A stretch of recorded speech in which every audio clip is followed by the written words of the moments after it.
नमस्कार। महाराष्ट्र टीवी 24 में आज है नागपुर शहर में राष्ट्रवादी के अध्यक्ष दुनेश्वर पेठे। आज उनसे हम पूछते 2022 में आने वाले चुनाव में इनकी क्या रणभूमिका रहेगी। दुनेश्वर पेठे जी, पहले आपका नमस्कार। हमारे स्टूडियो में आए क्योंकि हम आपके पीछे बहुत बार फ़ोन किया, आप आओ, आपके पास समय नहीं मिल रहा था। ये बताइए मेरे को कि 2022 का जो चुनाव है वो किस तरह से लड़ेंगे आप। सबसे पहले तो महाराष्ट्र 24 को मैं बधाई और धन्यवाद देना चाहता हूँ कि जो आपने मुझे यहाँ पे बुलाया। आपने तो सच्चाई ये है कि आपने 2-4 बार बुलाने के बाद में भी वो व्यवस्था नहीं बन पाई, लेकिन आज यहाँ पे आपके साथ में रूबरू मिलने का जो मौका मिला वो बहुत सही में बहुत खुशी का ये है। आप बताइए सर, अभी विकास आघाड़ी आपकी सरकार है महाराष्ट्र में, 2022 में महानगर पालिका के चुनाव है, तो कैसे लड़ेंगे आप? एक साथ लड़ेंगे विकास आघाड़ी में या फिर इंडिपेंडेंट लड़ने की तैयारी है? क्योंकि कांग्रेस तो सीधा बोले कि अब इंडिपेंडेंट लड़ने की तैयारी है, तो क्या आप बीजेपी के सामने टिक पाओगे या नहीं? देखिए, स्टेट गवर्नमेंट में यहाँ पे आपको पता है कि महाविकास आघाड़ी की सरकार है, 3 पार्टियों की सरकार बनी हुई है। हमारे स्टेट के जो हमारे नेशनल लीडर है, स्टेट के लीडर है, उन्होंने ये कहा ही है कि महाविकास आघाड़ी के साथ में जो उनके निर्णय हैं उनके साथ में चलो। लेकिन कोई एक आधी पार्टी अगर बोलती है कि उसको इंडिपेंडेंट अलग से लड़ना है, वो खुद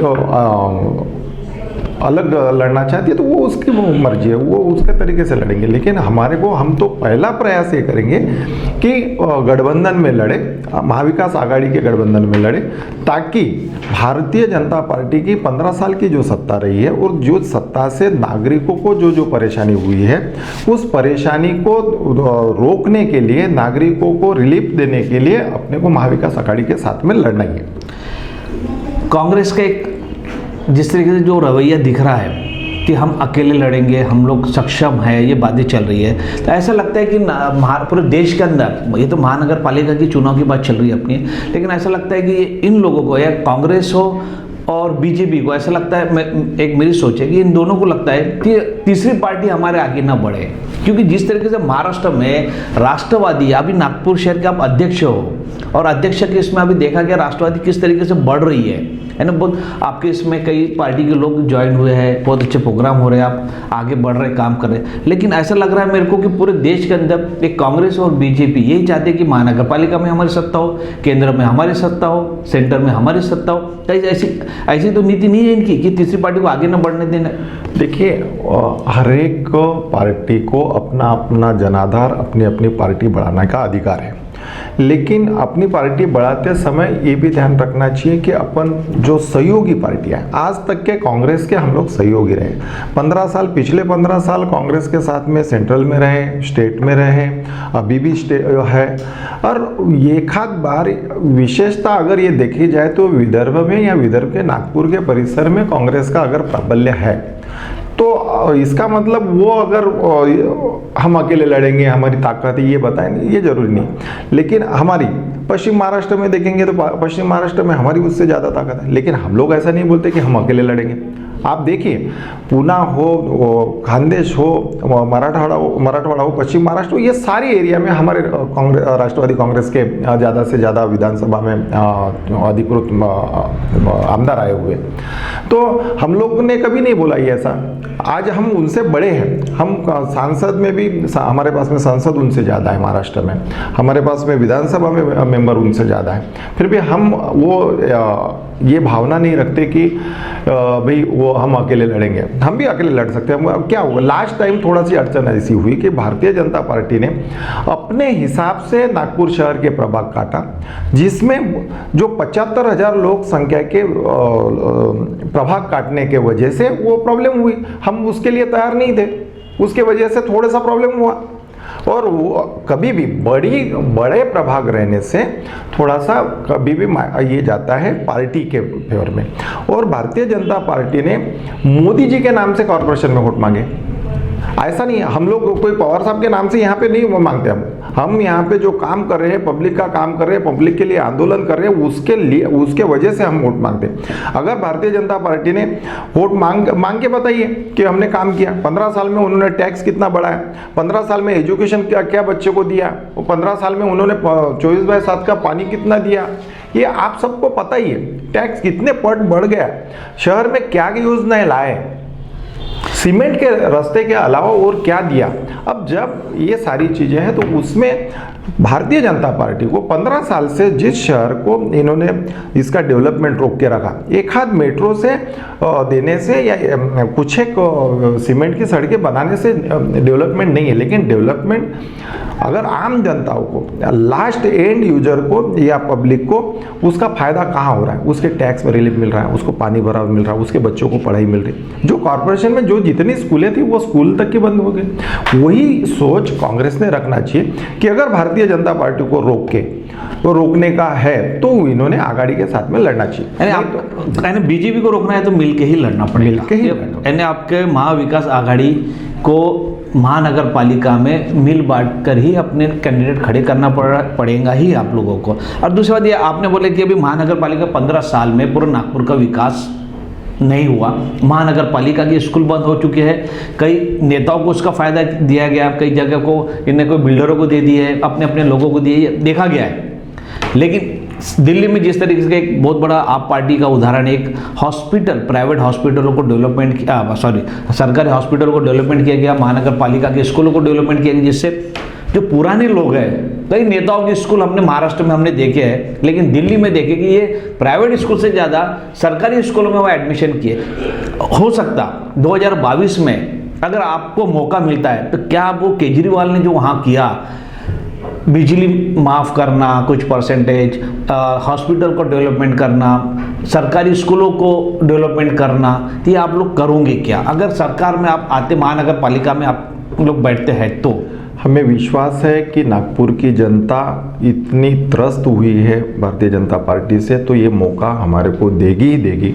और हम आपको विश्वासपूर्वक बताना चाहते हैं और आपके माध्यम से नागपुर की शहर की जनता को बताना चाहते हैं, जो टैक्स है, जो इस टैक्स से जिसकी आमदनी आज ये 10 सालों में ये नहीं बढ़ी, और टैक्स उस 15 सालों में 10 टाइम्स बढ़ा, तो वो आदमी कहाँ से टैक्स भर रहा है। और हम लोग, हमारे को अगर जनता ने मौका दिया, आने वाले कॉरपोरेशन में हमारी अगर सत्ता आती है तो 100% 50% तो जो भी टैक्स आज होगा वो टैक्स 50% में हम करेंगे।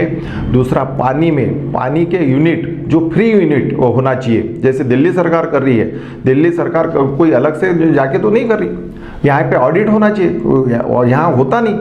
आज इनकी सरकार नागपुर से लेके स्टेट गवर्नमेंट, सेंट्रल गवर्नमेंट, ये सारे होने के बावजूद भी नागपुर शहर के जनता को किसी भी प्रकार का उन्होंने रिलीफ नहीं दिया। आज अगर हमारे को जनता मौका देती है तो हम लोग टैक्स में, ये बच्चे जो सीबीएसई पैटर्न की स्कूलें हैं, जो कॉरपोरेशन की, जो बच्चे नहीं, मजदूर वर्ग हो, गरीब तबके का वर्ग हो, अपने बच्चे को नहीं पढ़ा पाता सीबीएसई पैटर्न का, ये कॉरपोरेशन के माध्यम से सीबीएसई पैटर्न उसको फ्री ऑफ कॉस्ट, जैसी कॉरपोरेशन की जिला परिषद की स्कूलें चलती है उसी प्रकार से हम उनको देने की पूरी कोशिश करेंगे।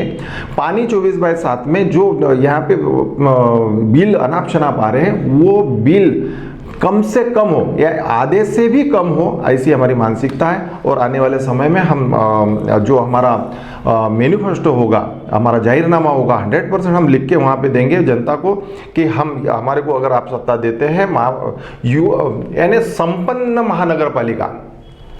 महानगर पालिका और युवा नेतृत्व यहाँ पे देने का काम हम लोग करेंगे।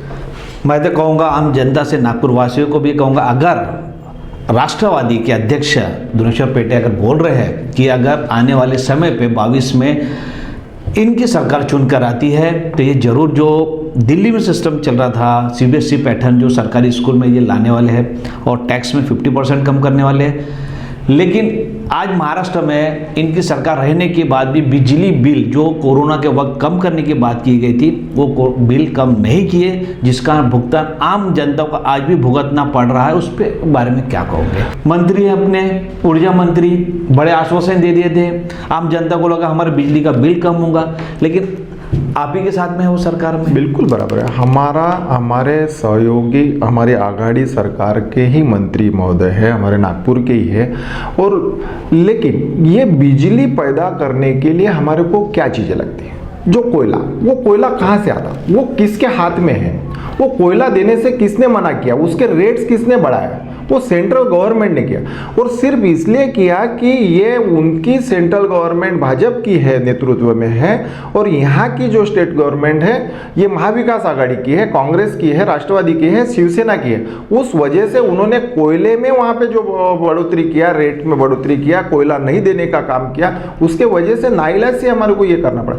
आज आप बताइए, अगर आप हमारे को पूछ रहे कि हमारे को 2 साल में हमने बिजली के बिल तो बिल नहीं बढ़ाए, जो कि वो ही है, लेकिन पिछले 5 साल में नागपुर से लेके तो दिल्ली तक के थी भाजपा की सरकार, तो आज उन्होंने क्या दिया?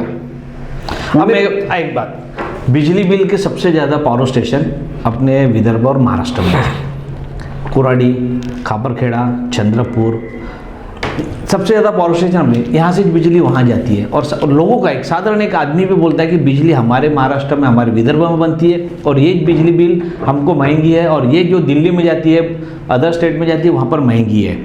तो इसके ऊपर मैं क्या कहूँगा। और कोयले की भी बात कर रहे हैं, कोयला तो सबसे ज़्यादा अपने महाराष्ट्र में और विदर्भ में कोयला सबसे ज़्यादा निकलता है। तो लेकिन हर चीज़ अपने विदर्भ में, अपने महाराष्ट्र में है, और उसके बाद भी बिजली बिल अपनी इधर महंगी है। और आपका कहना है कि केंद्र सरकार ने कोयला महंगा कर दिया है, तो कैसे, ये कुछ लोगों को भी एक क्लियर समझाओ, ये कैसा? देखिए, प्रोडक्शन को जो कॉस्ट लगनी है वो लगनी ही लगनी है, इस्टेब्लिशमेंट को जो लगना है वो तो लगना ही है। लेकिन अब ये जो कोयला हो या अब उससे अपन बनाने जा रहे थे कुछ 1-2 प्रोजेक्ट वहाँ पे कोकन में आ रहे थे, ऐसे अगर प्रोजेक्ट वो दूसरे इसमें भी इसमें अगर बनाते हैं तो और सस्ती पड़ती थी। वो अणु ऊर्जा से अगर ऊर्जा निकाले थे, आज वो नहीं हुआ। सोलर यहाँ पे अच्छा, यहाँ पे 12 महीने अच्छी यहाँ पे टेम्परेचर रहता है, उसको बेनिफिट सेंट्रल गवर्नमेंट ने नहीं दिया।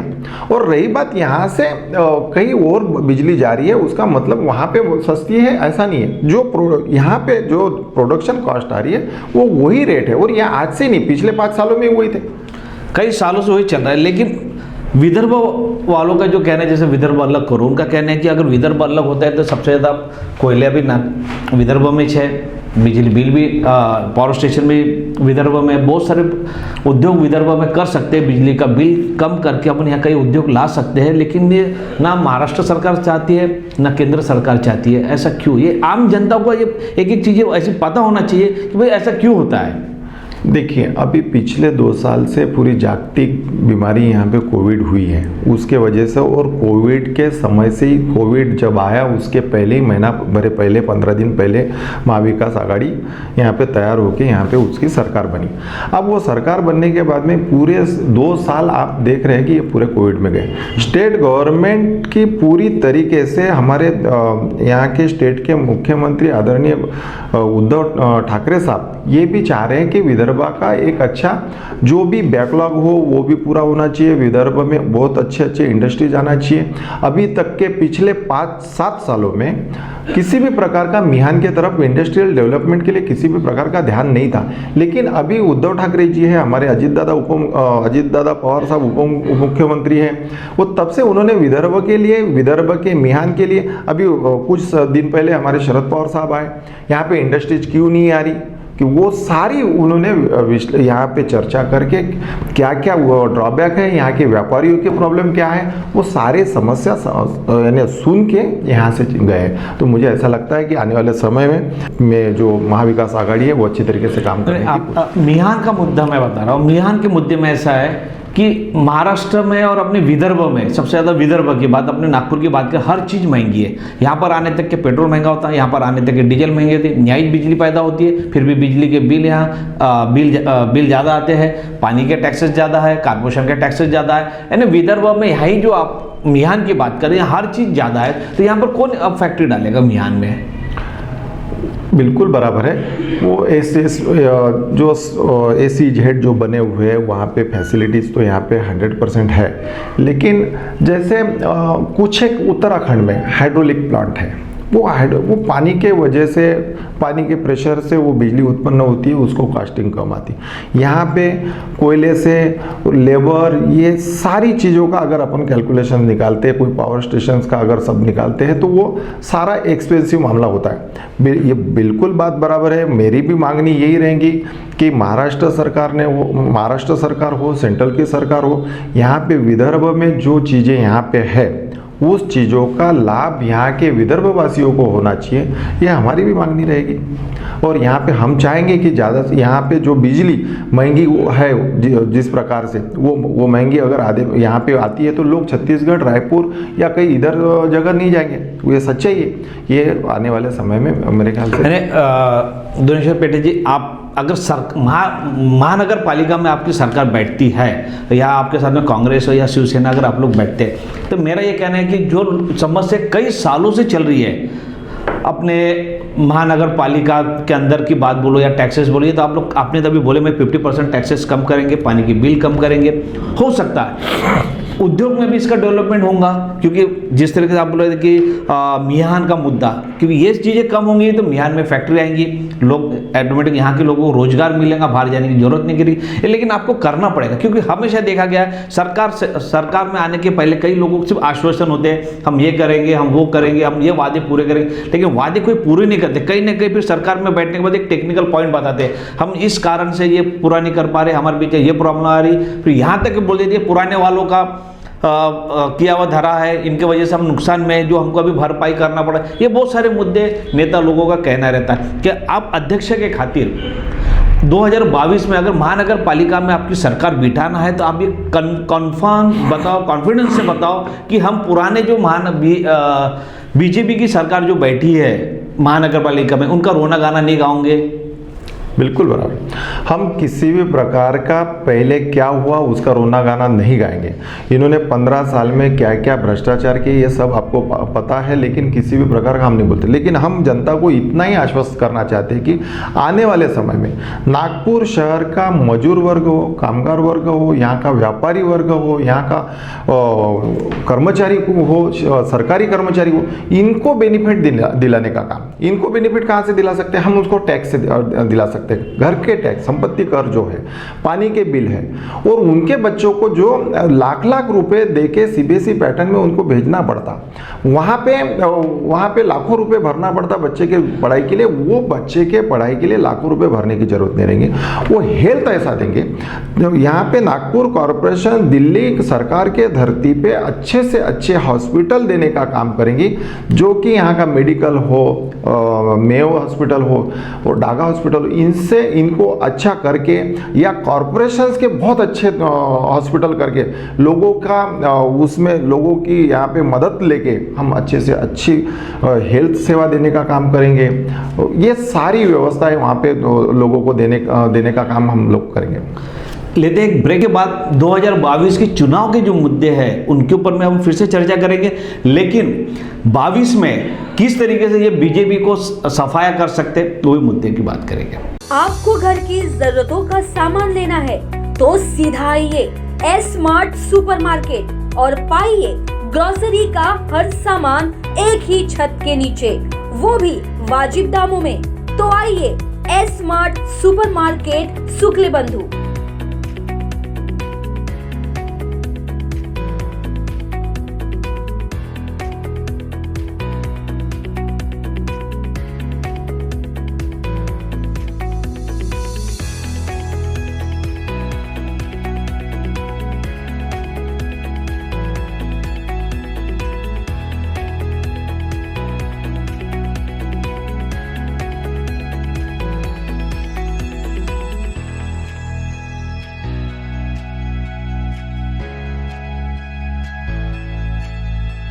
हमारा पता plot number 9 Dattanagar, Vindhyavasini lawn के पास, Ghogali road, Besa, Nagpur. Home delivery के लिए कॉल करें 8888876878। सोने चांदी के आभूषणों के लिए आइए एकमेव विश्वसनीय jewellery shop Shri Dhanalakshmi jewellers में।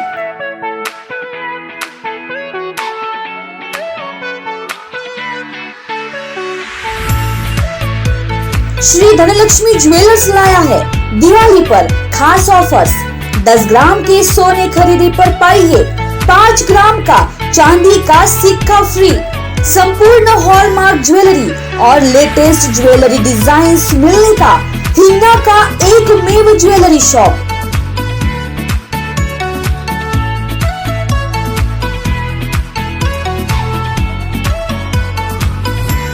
हमारे यहाँ पर ऑनलाइन और डिजिटल पेमेंट भी स्वीकार किए जाते हैं।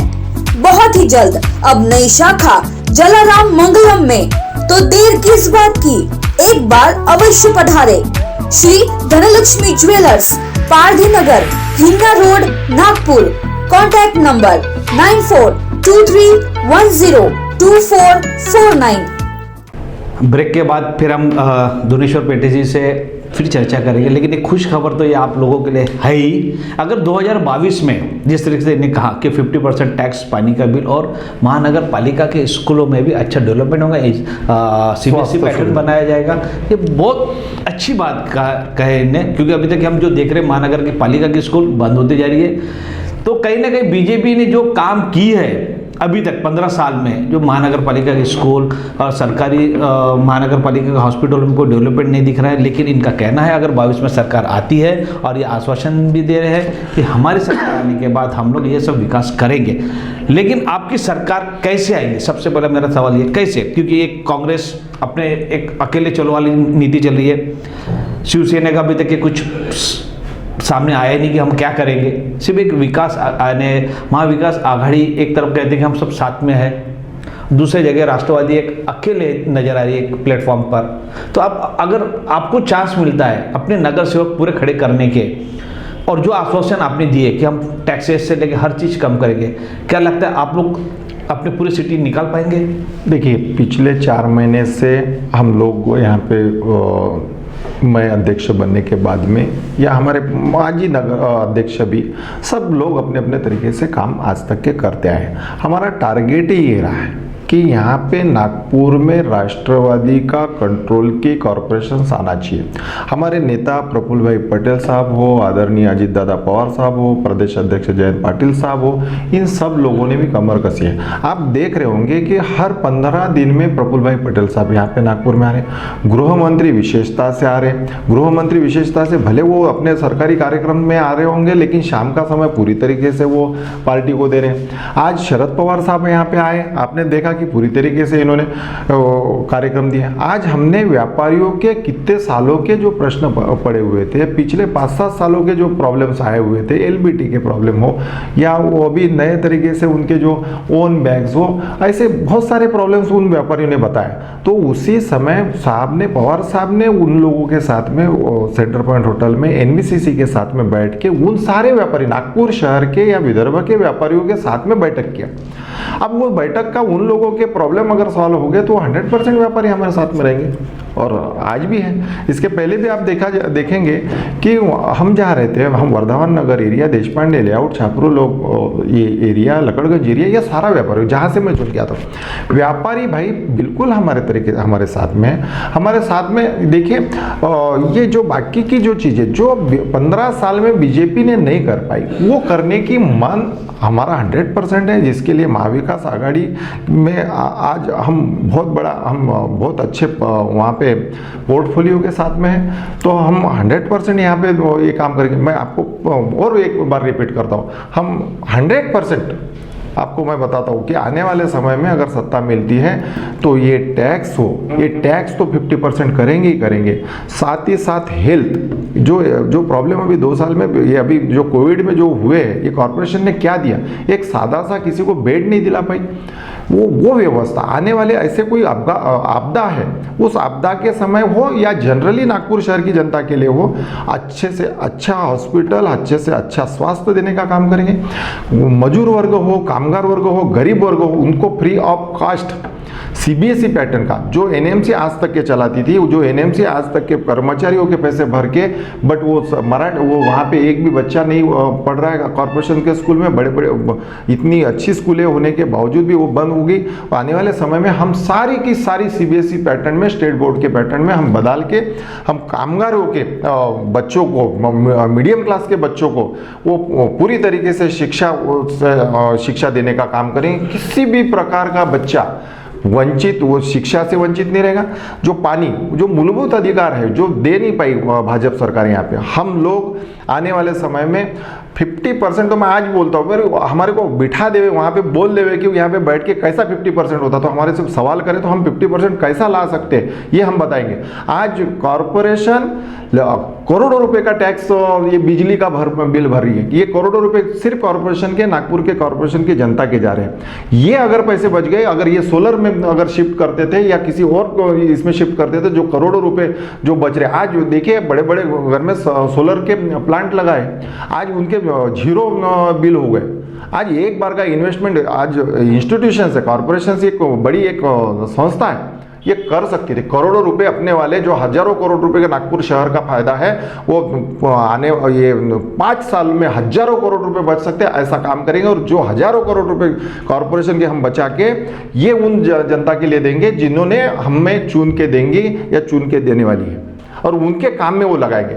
उनको बिल हो, टैक्स, मैं बोलता हूँ कि स्टेट गवर्नमेंट क्या दर लगाती है बिजली का, वो उनका करेंगे। लेकिन हमारे हाथ में अगर कॉरपोरेशन रहती है, एक तरफा अगर एनसीपी के हाथ में अगर सत्ता जनता ने हमें दी, तो हम 100% बताता हूँ कि 200 से 250 यूनिट तक के नागपुर के शहर के जनता को बिजली का बिल भी माफ करेंगे। मैं ये पूरी तरीके से फोकनाड़बाजी में बिल्कुल करूंगा नहीं। मैं आपको जो भी बात बोलूंगा कैलकुलेटिव बोलूंगा। आप मेरे को सवाल कर सकते हैं कि ये आप कैसे बचा सकेंगे। मैं बिल्कुल एक तो उदाहरण वो दे दिया कि जो हजारों करोड़ रुपए का स्थापना पे खर्चा, बिल पे खर्चा, ये जो अधिकारियों के गाड़ियों पे खर्चा हो रहा है, यही खर्चा अगर कम कर देंगे, यही खर्चा 10-10 जो नागपुर शहर में जो जोन बने हुए हैं, वो जोन के अधिकारियों पे खर्चा जो हो रहा है, वो इस्टेब्लिशमेंट चाहिए। लेकिन किसका क्या कर रहे हैं, किस प्रकार से कर रहे हैं। आज संपत्ति कर ले रहे हैं। यहाँ पे नागपुर में जो डेवलपमेंट हो रहा है, नागपुर का विकास हो रहा है, आज उस विकास के नाम पे अपने को पैसे कितने मिल रहे हैं ये आप सबको मालूम है। उस विकास से, बिल्डर से आप पैसे ले सकते हैं, लेकिन गरीब जनता को आप उसका फायदा पहुंचाने का काम अगर करते हैं तो 100% यहाँ से लेके या आप इधर में बांटेंगे तो उस गरीब जनता को, एक व्यापारी को कुछ फायदा पहुंचाने का नहीं, व्यापारी भी अपना फायदा करने के लिए ही बना हुआ, वो धंधा क्यों करेगा? अगर उसको व्यापार में पैसा नहीं मिलेगा या फिर धंधा क्यों करेगा?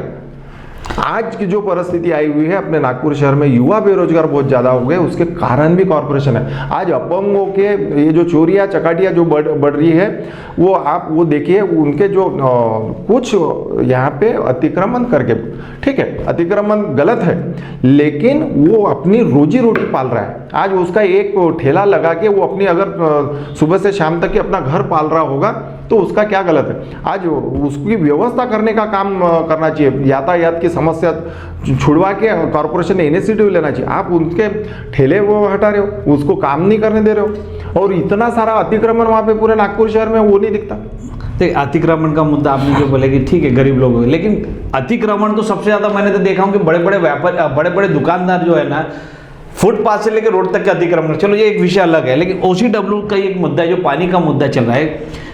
आपके राष्ट्रवादी के वेद प्रकाश आर्य ने कई बार आरोप लगाए, यहाँ तक कि सिद्ध करवा के दिखाए, और उन्हें यहाँ तक कि गुना दाखिल किए। OCW में कितना बड़ा घोटाला है, इसमें बीजेपी कुछ नगर सेवक लोगों के भी नाम सामने आए, उसके बाद भी अभी तक अरेस्ट नहीं हुए। एक बात, क्योंकि वो व्हाइट कॉलर लोग हैं, इतने जल्दी अरेस्ट नहीं होते। और दूसरी बात, आपका कहना है कि स्कूल को अपन प्राइवेटाइज, जो सरकारी स्कूल को प्राइवेट, लेकिन सबसे ज़्यादा स्कूल प्राइवेट जो है वो तो नेताओं के है। फिर कल चल के नेता खड़े हो जाएंगे, भाई आप सरकारी स्कूल में डेवलपमेंट ला रहे हैं, इंग्लिश मीडियम ला रहे हैं और अच्छा डेवलप करेंगे, तो इसमें तो जो बड़े स्कूल वाले हैं जो आज नेताओं के, वो बंद हो जाएंगे, कम चलेंगे। कल वही बोलेंगे फिर आपको, आपने तो वादा कर दिए, सब कर दिए, 100% काम करके देंगे, फिर यही बोलेंगे अब हमारा कैसा। नहीं, बिल्कुल ऐसा नहीं है। कंपटीशन है, शहर बढ़ रहा है, इस शहर में फुटफॉलिंग हो रही है, लोग बाहर से आ रहे हैं। आजू बाजू के सिवनी हो, छिंदवाड़ा हो, रायपुर हो, जबलपुर हो, छत्तीसगढ़ हो, यहाँ से परिसर के पूरे पांडुरना वांडुरना, यहाँ से सारे लोग यहाँ पे आके बैठ रहे हैं। यहाँ पे क्योंकि एजुकेशन अच्छा है, एजुकेशन अच्छा मिल रहा है, हॉस्पिटलिटी ठीक है। अब उसके वजह से यहाँ पे आ रहे। अब आप अगर हमने ये बोले कि कॉरपोरेशन की स्कूलें सीबीएसई बनाने से उनको नुकसान होगा, बिल्कुल नुकसान नहीं होगा। और वो बोलने वाले कोई होते नहीं, वो उनकी भले अपनी स्कूलें कितनी बढ़ा रहे हैं वो बढ़ा ले, बच्चे बढ़ नहीं रहे क्या, यहाँ पे शहर बढ़ नहीं रहा क्या, शहर अपने तरीके से बढ़ रहा है, स्कूलें अपने तरीके से बढ़ रही है।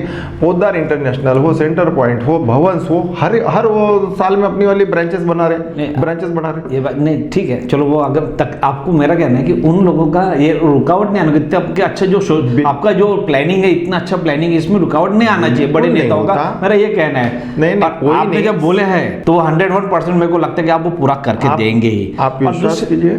और एक बड़ी बात है, नागपुर शहर में जिस तरीके से 2 साल से कोरोना था और क्राइम बहुत बढ़ गया नागपुर शहर के अंदर, आप देख रहे हैं क्राइम बहुत तरीके से बढ़ चुका है। और नागपुर शहर में जिस तरीके से क्राइम बढ़ रहा है उसमें सबसे ज़्यादा नाबालिग बच्चे लोग बहुत हैं। इसको कैसे आप लोग इसको कैसे रोकना चाहोगे? देखिए, ये सिर्फ नागपुर का ही प्रॉब्लम नहीं है, ये अपने पूरे देश का प्रॉब्लम है। बेरोजगारी बहुत बड़े मायने में यहाँ पे जो बड़ी है, सरकार का, सेंट्रल हो, स्टेट हो, सरकार किसी की भी हो, कॉरपोरेशन हो, जो जहाँ जो संस्थाएं काम कर रही है, उस संस्था की ड्यूटी बनती है कि मेरे नागरिक, मेरे शहर के नागरिक, मेरे टाउन के नागरिक, उनको वहाँ पे परिस्थिति क्या है। आज यहाँ पे अपन नागपुर का देखे जाए तो बाहर से बहुत सारे लोग आ रहे हैं, पर प्रांतीय लोग आ रहे हैं, यहाँ पे मजूरी मिलती। अब बहुत सारा ये तो साल भर 1.5 साल में आप देख लिया होगा कि किसी भी प्रकार का काम नहीं मिलता था। आपके यहाँ, मेरे यहाँ जो 1 हाथ 2-3 भाइयाँ काम करती थी, अपनी खुद नहीं, अपने कम करवा दिया। फिर उसके बाद में अगर ये कोविड होने की वजह से वो सारी चीज़ें बनी वो हुई है, लेकिन सबसे बड़ा मुद्दा बेरोजगारी का है। इसको हल कर, ये अपना ही नागपुर शहर का ही विषय नहीं है, पूरे स्टेट का, पूरे देश का विषय है।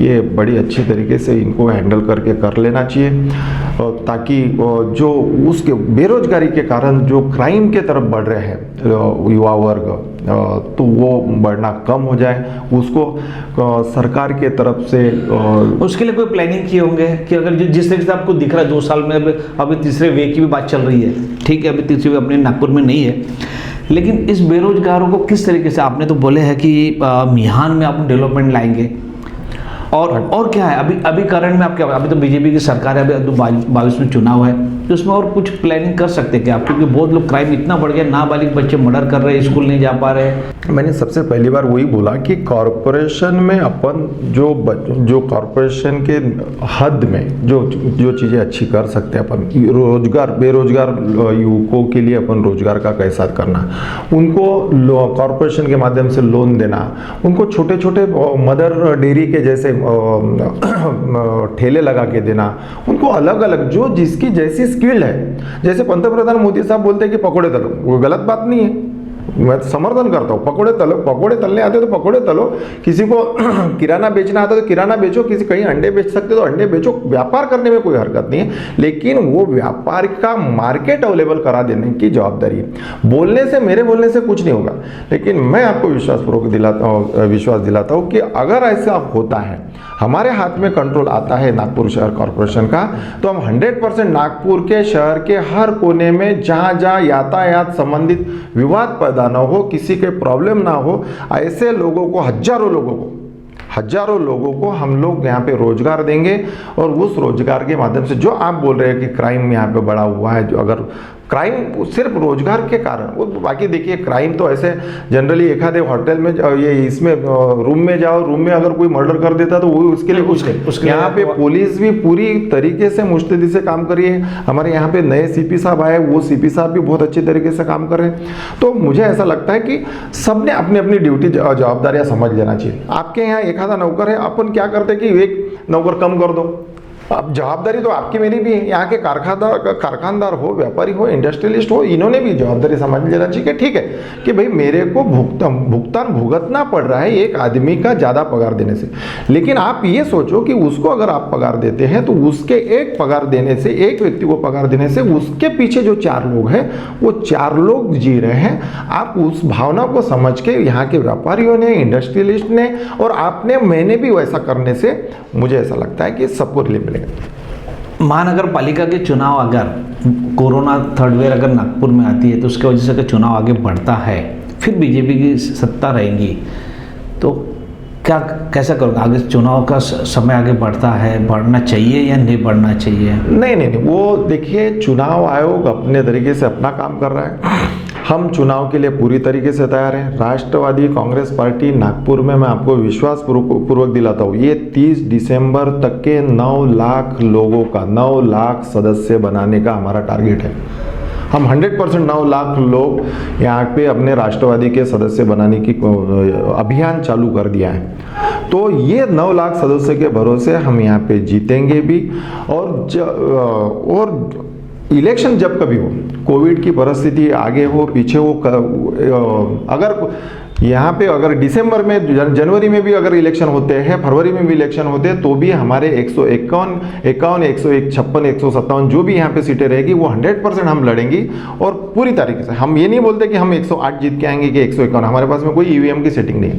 हम 100% कहना है ईवीएम की सेटिंग से बीजेपी नहीं, मेरे को नहीं मालूम, मैं 108 या 100, मैं हमारे पास में ईवीएम सेटिंग नहीं। मैंने ये नहीं बोला कि बीजेपी के पास में, मैंने ये बोला कर देते कि भैया हमारी इतनी सीट निकलेंगी। मैं ये, हाँ, वो आपको पता है कि वो बोलते हैं वैसा होता है, इसलिए मैं बोल रहा हूँ कि हमारे पास में कोई सेटिंग नहीं है। चलिए ठीक है, ये ईवीएम के भी मुद्दा आपने रखे थे, अपने ईवीएम पे भी बात कर लेते हैं। आपको लगता है अगर ईवीएम में सेटिंग करते हैं, होती है हैक करते हैं, तो क्या नहीं लगता कि आपने इसको बैलेट पेपर से भी करना चाहिए? नहीं, देखिए, ईवीएम सेटिंग होती है नहीं होती है ये नहीं मालूम, लेकिन मुझे नहीं लगता है कि कोई यहाँ पे कोई ऐसा इस तरीके से, ये पब्लिकली चुनाव है, आप पब्लिक से आ रहे हो, तो उसका अगर पब्लिक को इस तरीके से अगर कर भी ले, सेटिंग करके आप जीत भी ले, तो क्या हासिल कर पाओगे? वो जनता, जिस जनता ने आपको मत नहीं दिया, जिस जनता ने आपको वोट नहीं दिया, वो क्या करेगी? अगर जनता ने, आप 2019 में तो बहुत सुने हमने, 2019 में नागपुर में देखे कि भैया हमने तो इसको हमारे प्रभाग से वोट नहीं दिए, फिर भी इस प्रभाग से इसको इतने वोट मिले, हमने तो एक भी वोट नहीं। लेकिन उसके बाद भी क्या हुआ, ना राष्ट्रवादी ने इसको मुद्दे को गरमा दिए, ना कांग्रेस ने की, कुछ भी नहीं, सब शांति रहे और लोग चिल्लाते रहे भाई हमने तो हमारे प्रभाग से वोट ही नहीं दिए, हमारे वार्ड से वोट नहीं दिए। लेकिन आप लोगों ने इस चीज पे कोई ध्यान नहीं दिए। मैं ईवीएम में सेटिंग होती है ऐसा मैं मानता नहीं, लेकिन मैं ये जरूर कहना चाहूँगा कि अपना देश यूनाइटेड यूएस, अमेरिका में आज भी वो बैलेट पेपर पे वोटिंग, वहाँ तो ईवीएम चालू, उसके बाद बैलेट फिर चालू किया क्योंकि उनको पता चला कि तो जब कोई परंपरा, बहुत सारी परंपरा अपने देश ने बदल दी, क्योंकि उस परंपराओं में बहुत सारे इसका नुकसान होता है। तो आप पहले बैलेट पेपर से ईवीएम पे आए, और ईवीएम में 60% लोग अगर बोल रहे हैं कि ईवीएम नहीं होना चाहिए, तो आप हिटलर शाही के तरीके से आप वो उस निर्णय को क्यों लागू रखते? आपने बदल देना चाहिए। आम जनता तो बिल्कुल त्रस्त है। आम जनता का कहना है कि ईवीएम मशीन में कहीं ना कहीं गड़बड़ होती है, क्योंकि आज देखो अपने अकाउंट से 100% सीधी बात है। आज सबसे ज्यादा कंप्लेंट उसी की है कि भाई ईवीएम, एटीएम कार्ड से, एटीएम से हमारे पैसे, अकाउंट से हमारे पैसे ऑटोमेटिक निकल गए, कैसे था ये हैक तो हो रही है। कहीं ना कहीं मशीन से अच्छा एक साधारण है कि बैलेट पेपर से ही इलेक्शन होना चाहिए। आम जनता को भी दिमाग में रहेगा नहीं भैया ये पेटी में हमारे वोट चले गए हैं, अब बंद हो गई। मशीन में क्या हो रहा क्या नहीं किसी को नहीं मालूम, टेक्निकल प्रॉब्लम आती है। कई बार देखा गया कि ईवीएम मशीन बंद हो गई, किसी का नंबर ऊपर नीचे चले गया, तो उसमें आम एक साधारण बात होती है कि लोग बोलते हैं कि भाई इसमें मशीन बंद हो गई, कुछ तो कहीं ना कहीं इसको कुछ गड़बड़ तो नहीं कर दिए कोई पार्टी ने, मैं किसी पार्टी का नाम तो नहीं लूँगा, कोई पार्टी ने गड़बड़ तो नहीं कर दिए, फिर चिल्लाना चालू हो जाता है। तो उससे अच्छा तो आप लोगों ने बोलना चाहिए कि ठीक है ईवीएम को हटाओ, अगर आम जनता नहीं चाहती है तो एक बैलेट पेपर में करना चाहिए। मैं वो पहले ही आपको बताया कि 60% लोगों का कहना अगर है कि ईवीएम नहीं चाहिए तो 100% ईवीएम नहीं चाहिए। अब क्या हो रहा है उसके पीछे रोज का तांत्रिक, ये साइंस युग में अपन जी रहे हैं, तो रोज के अलग अलग सॉफ्टवेयर डेवलप हो रहे हैं। आज वो सॉफ्टवेयर के माध्यम से कुछ भी किया जाता है। आज आपके मोबाइल में से पैसे ये यहाँ उधर ट्रांसफर हो रहे हैं सिर्फ ओटीपी बता देने से। यानी छोटी से ये कितना अपन कितने आगे बढ़ गए। अगर वहाँ पे अगर आगे बढ़ गए आज भी, और वो आप उसके पीछे जाइए मत, ईवीएम के पीछे, ईवीएम को जब तक कि उनकी मर्जी है उनको करने दीजिए, लेकिन मतदार यादी आज अकाउंट, बैंक के अकाउंट में आपका भी अकाउंट होगा, इनका भी अकाउंट होगा। आप कोई पैसे डालते हैं निकालते हैं तो इमीडिएटली आपको एसएमएस आ जाता है। हाँ। आज अपन मतदार यादी, जो मतदार यादी है अपने देश की, पूरे स्टेट की, शहर की, अपने एरिया की, आज मतदार यादी में कितने घपले हैं। आज उसको क्यों उसको कंप्यूटराइज नहीं करते आप नया आदमी आया मर गया उसको डिलीट कर दो, ऑटोमेटिक डिलीट हो जाएगा। जो 18 का हो गया वो हो गया। ये ऐसा सॉफ्टवेयर डेवलप नहीं हो सकता क्या? लेकिन कोई मानसिकता नहीं है। हर बार करोड़ों रुपए, आपको चुनाव आयोग का बजट 8-8, 10-10 हजार करोड़ रुपए का इलेक्शन का चुनाव आयोग का, यानी ये 10,000 करोड़ रुपए किसके हैं? वो उस जनता के हैं। वो 10,000 करोड़ रुपए हर इलेक्शन में उतने पैसे का बजट है। तो जब तक कि आप सोचोगे नहीं तब तक के अपने से बड़े लोग हैं वहाँ पे, वो भी समझदार होंगे। हो सकता है कि उनकी भी बहुत सारी अड़चनें होगी, इसलिए मैं बोलना नहीं चाहता। लेकिन ईवीएम के बदले इतना बड़ा देश, अगर अमेरिका जैसा देश अगर बैलेट पेपर पे कर रहा है तो इन्होंने भी करना चाहिए।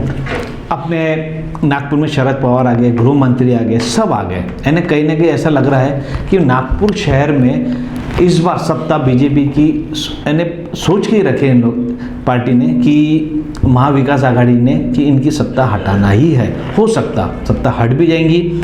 और जिस तरीके से आज धनुषर पेटे ने बोले हैं, जो अध्यक्ष है राष्ट्रवादी के, कि 101% हम लोग जो मुद्दा हमने बोले हैं, स्कूल का मुद्दा हो जिसको हमको प्राइवेट, सरकारी स्कूल को प्राइवेट जैसा बनाएंगे, उसमें गरीब बच्चों को पढ़ाएंगे और टैक्स 50% करेंगे। नहीं, बहुत सारे मुद्दे, अभी तो चुनाव आने का है, 2022 की तैयारी लग चुकी है। क्योंकि इनके अभी जिस तरीके से कहना है कि इनके 15 मैं कहते 9 लाख बनाने जा रहे हैं, सदस्य बनाने की तैयारी की रखी। जिस तरीके से लगातार बड़े नेता लोग आते जा रहे हैं, कहीं ना कहीं इस बार हो सकता बीजेपी का सफाया करा सकते हैं गुणेश्वर पेटे जी। नमस्कार।